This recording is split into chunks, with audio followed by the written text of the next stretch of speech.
Among the methods studied by the Soviet Union, there is said to be a way to make a country collapse on its own in the most efficient manner. This means the country collapses without even going to war. It's a strategy that induces the people to directly bring about the downfall of their own country. Today, let's take a proper look at this topic. Let's get right into it. The KGB, which was also the Soviet Union's intelligence agency, would allocate most of its budget to propaganda and psychological operations when conducting operations against a particular country. The KGB used to call this ideological subversion. Rather than collapsing a country in a short period, they would bring it down through a very long-term brainwashing process. The very first stage is demoralization. The KGB referred to the first step in collapsing a country as demoralization. This process is said to take as long as 15 to 20 years.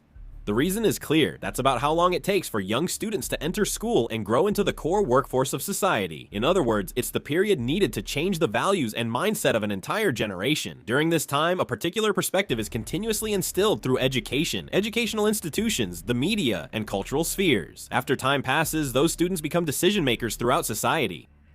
According to Bezmenov, who exposed these methods of national subversion by the KGB, the generation that grows up this way enters government agencies, public organizations, corporations, media companies, and the education sector. And they come to view society based on the values they have learned. He warned that if these people prioritize ideological goals over the country's real issues, it can cause serious problems across the country's governance as a whole. He argued that especially when people in important positions in society share similar ways of thinking, the ability to keep each other in check or criticize one another can also be weakened. People often defend others or avoid constructive criticism due to shared political views, but the problem is, from here on, Bezmenov said it's hard to change a way of thinking once it's formed. Even when new evidence appears, people don't accept it and they tend to ignore or reject information that conflicts with their existing beliefs. He said that even with many facts and evidence, it's hard to change the views of people whose worldview is already established. That's because emotional conviction works more powerfully than logical persuasion. Bezmenov warned that in a society that has reached this state, even when real problems like policy failures, economic issues, or external crises occur, people may not be able to properly analyze the causes. Even if wrong judgments are repeated, people tend to look for causes elsewhere rather than revising their existing beliefs. He argued that this could be a factor that weakens a nation's ability to respond. He saw the demoralization stage as the most dangerous. Even if society tries to recover after a crisis, the mindset of those in core institutions is already fixed. Yuri Bezmenov said reversing this trend requires waiting for a new generation to grow up and lead society. And he argued that this period could also take about 15 to 20 years, similar to the time it took for the initial demoralization to occur. And once it is determined that this second stage is more or less complete, it moves on to the next stage. This is the stage of destabilization in society. Yuri Bezmenov claimed that this process lasts about 2 to 5 years.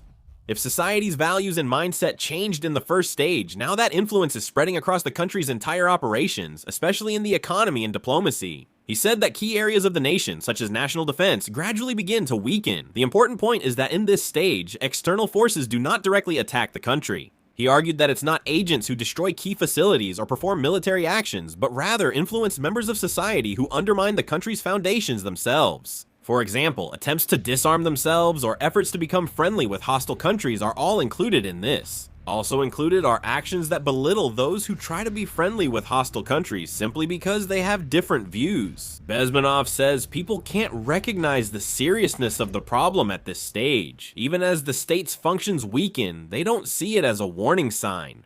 He said that issues once controversial are now naturally accepted, and even views against the nation's long-term interests are treated as normal opinions. He argued that as this phenomenon repeats, the overall vigilance of society decreases.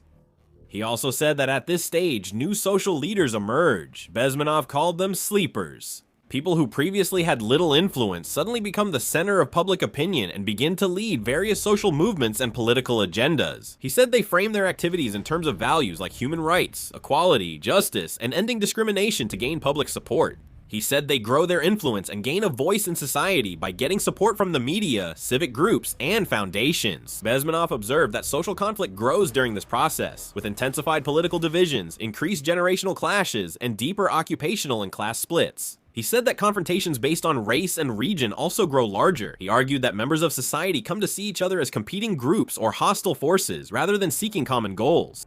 As a result, he explained that social trust weakens and an environment is created where confrontation and conflict recur more often than compromise and cooperation. Bezmenov warned that if this trend continues, society as a whole will move in an increasingly radical direction. People lose the middle ground and end up attacking others rather than persuading them. He said conflicts over political and social issues happen even among family and friends, making conversations with those who disagree difficult. He explained that if this situation continues for a long time, the cohesion of society will be greatly weakened and there is a high possibility of entering the next stage, which is the crisis stage. Bezmenov described the crisis stage as the third stage in the process of overthrowing a nation. He argued that while the previous stages take place over decades, the crisis stage can unfold in a very short period of time. According to his explanation, this stage can be completed in about 6 months.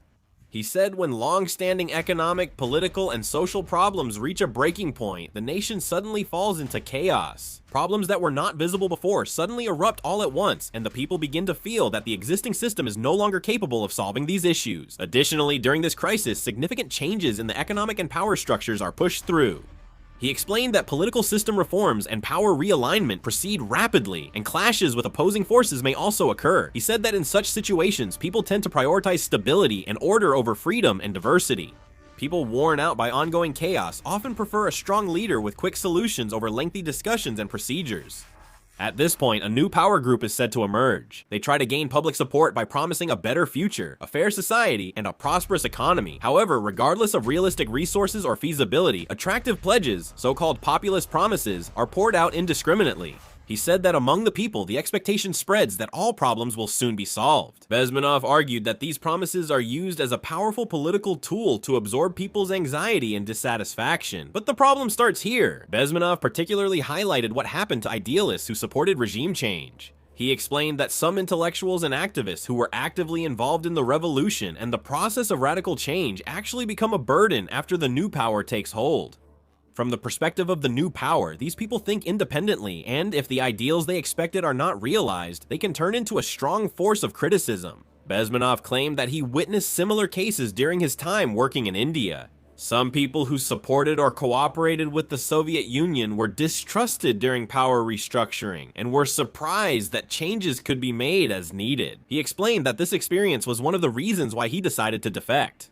He also said that the KGB considered people who were more power-hungry and willing to use any means to achieve their goals more useful than idealists. They believed that people who act according to their beliefs could rebel at any time, but those who prioritize personal gain are easier to control. Bezmenov mentioned Nicaragua and Grenada. He cited several cases such as Afghanistan, claiming that after regime changes, former collaborators were purged, expelled, or imprisoned. He warned that once the crisis stage is over, the roles of those who helped the revolution are no longer needed, and the new power moves to eliminate forces that could become potential threats to itself.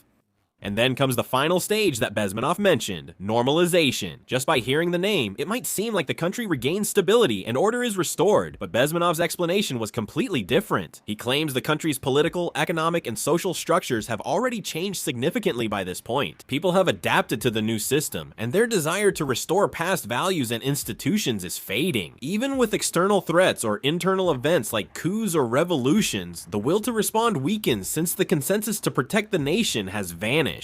Bezmenov argued that such a situation is not created overnight, but is the result of decades of ideological manipulation and social change.